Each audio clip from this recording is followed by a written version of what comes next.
The one So, thing you just said was functional fitness, your business. Now I know like mhm, when I was still when I was still there and for a long time you guys were more of a CrossFit box kind of thing. mhm. What transitioned you out of that space? Like So I mean, CrossFit is run through an affiliateship. So anyone that is a CrossFit gym or CrossFit box, if you want to call it, you basically pay an annual fee to be able to use that word in your branding.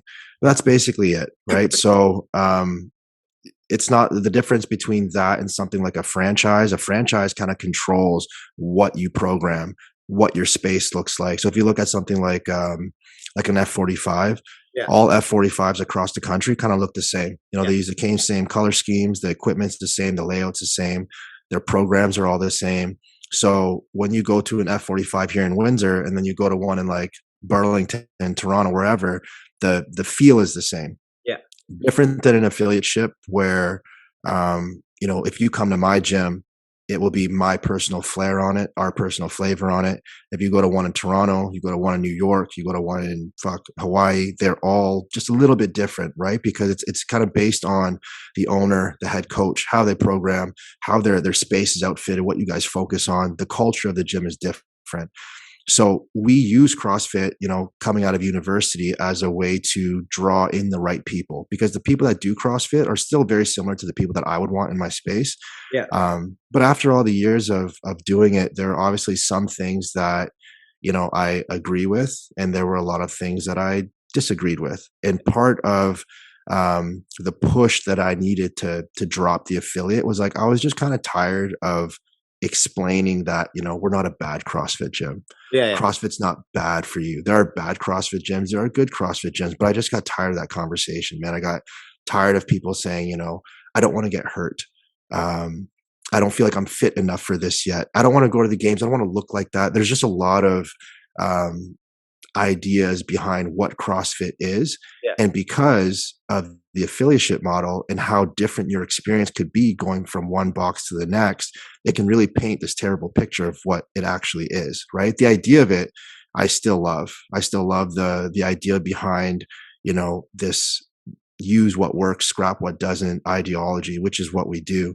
Yeah. Um, I just now apply to CrossFit itself. I use what I like from CrossFit and we scrap what I don't like. And we had built such a strong community of people that, a lot of them hadn't done CrossFit before.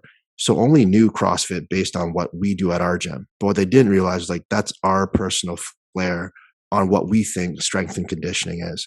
So when we dropped the affiliate ship, man, like that was probably one of the best decisions I could have made for our business, especially during a pandemic, super high risk time.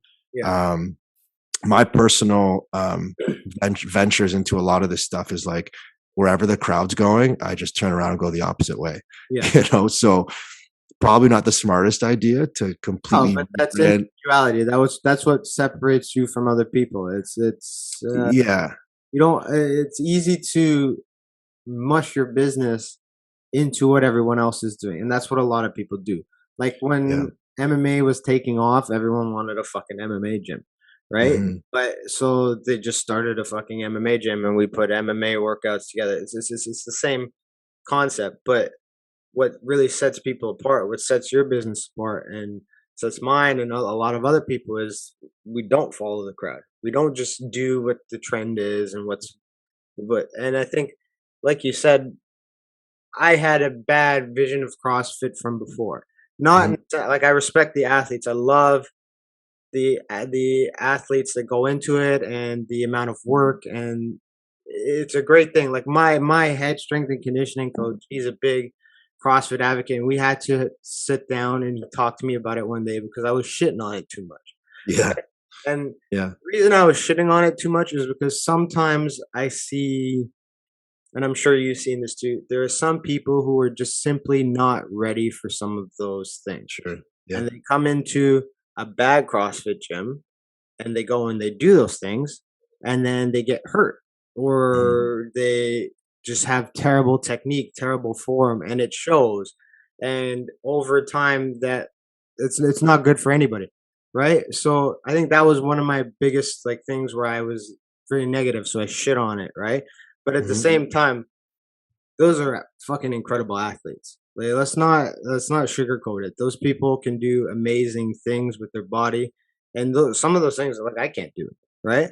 So I was shitting on it for a long time, but at the same time, there's some really valid techniques that are used there that are phenomenal for any athlete, and that's one of the things I Enjoyed wanted to that touch clip, on. please head on over to the link below to my YouTube page and watch the rest of the podcast.